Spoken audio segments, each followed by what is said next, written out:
Welcome to the Slop Temple. We pray this video helps. In this video, I will explain how to apply for a work permit in Canada. First, determine if your situation requires a permit. Many factors influence this, so check the official guidelines. Next, confirm if you are eligible for an open or employer-specific permit, as requirements differ.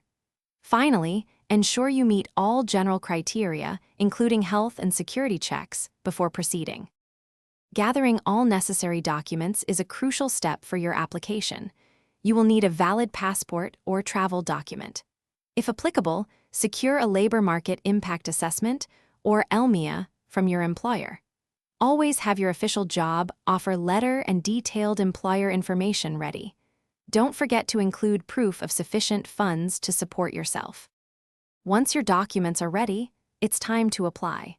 The most efficient way is online via the official Canadian government website. Carefully complete every section of the application form, ensuring accuracy. Be prepared to pay the processing fees, which are typically around $155 Canadian.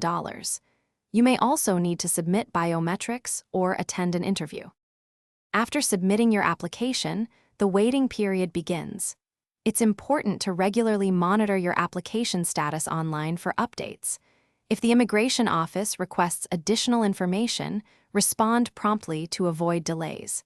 Patiently await a decision on your work permit. Once approved, you can then start preparing for your exciting arrival in Canada. Thanks for watching. Consider subscribing if we helped you.